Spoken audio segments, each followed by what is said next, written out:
2024मध्ये कोणकोणते कार्ड महत्त्वाचे आहेत त्याची सिरीज स्टार्ट केली होती.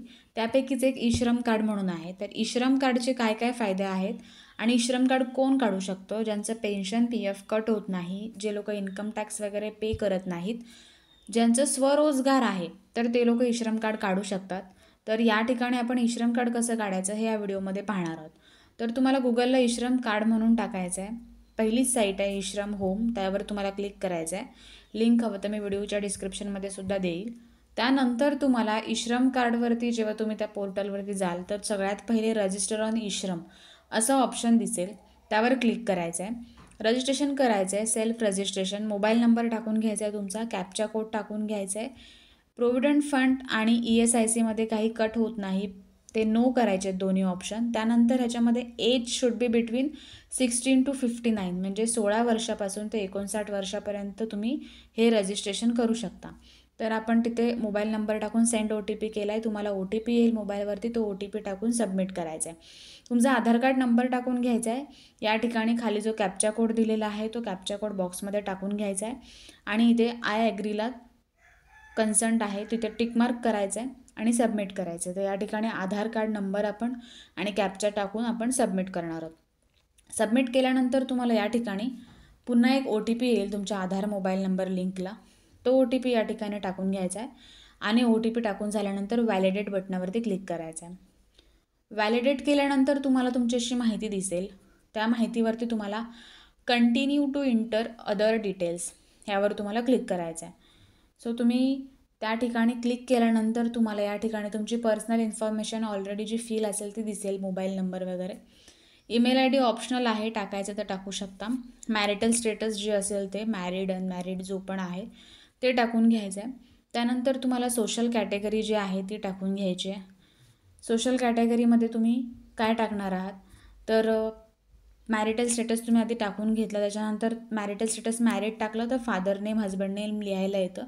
तुम्हाला कोणाचं नाव टाकायचं ते तुम्ही टाकू शकता. इथे हजबंड नेम टाकलं तर हजबंड नेम कॉलममध्ये हजबंड नेम टाकून घ्यायचं आहे.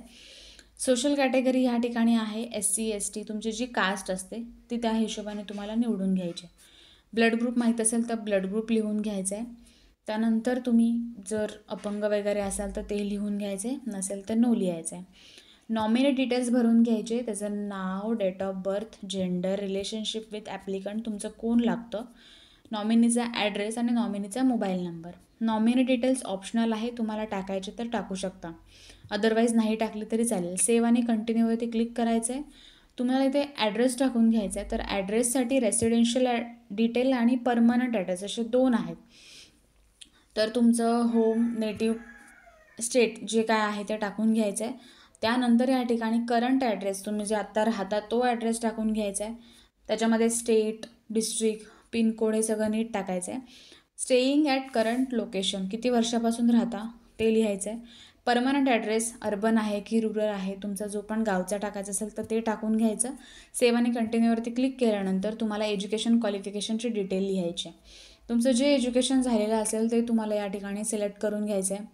एज्युकेशन सिलेक्ट करून झाल्यानंतर तुम्हाला एज्युकेशन सर्टिफिकेट तुमचं असेल तर तुम्ही त्याच्यामध्ये अपलोड करू शकता, बट ते स्टार नाही आहे म्हणजे ऑप्शनल आहे, टाकायचं तर टाकू शकता, अदरवाईज नाही टाकलं तरी चालेल.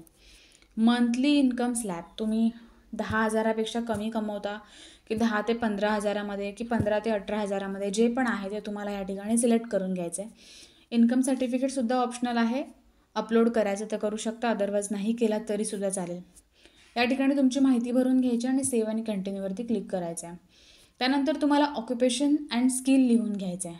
तर तुम्ही या ठिकाणी तुम्हाला लिहिलेलं आहे तुम्ही कोणत्या मोबाईल ॲपसोबत म्हणजे लाईक उबेर, ओला वगैरे, झोमॅटो काम करता का, करत असाल तर येस करायचं, त्यांच्यासाठी आणखीन चांगले बेनिफिट आहेत, नसेल तर नो करायचं आहे. तुमचं प्रायमरी ऑक्युपेशन काय आहे ते करण्यासाठी तुम्हाला खाली दिलेल्या लिंकवरती क्लिक करायचं आहे. ह्या लिंकवरती ह्यासाठी क्लिक करायचं आहे की तुम्हाला एक्झॅक्ट तुम्ही जे काम करता त्याला एक्झॅक्ट वर्डमध्ये नक्की काय बोलतात ते तुम्हाला ह्या ठिकाणी जॉब रोल आणि ऑक्युपेशनच्या कॉलममध्ये दिसून येईल. तर तुम्ही तेच वर्ड ह्या ठिकाणी टाकलं तर तुम्हाला इझिली समजेल की तुम्ही काय करता ते, जे पण तुमचं प्रोफेशन असेल. तर या ठिकाणी सगळे ऑप्शन दिलेले आहेत. काय काय आहे ते सगळं, जे वर्कर आहेत ते सगळे यादी दिलेली आहे, तुम्ही पूर्ण वाचून घेऊ शकता. आणि तुमचं जे फिट होतं ऑक्युपेशन ते त्याच्यामध्ये त्याला एक्झॅक्ट वर्डमध्ये तर काय लिहिलेलं आहे तर ते तुम्ही त्या ठिकाणी लिहून घेऊ शकता. जर मेटल प्रोडक्शन वगैरे तुम्ही करत असाल तर त्याला काय वर्ड लिहिलेलं आहे ते तुम्ही या ठिकाणी लिहून घेऊ शकता.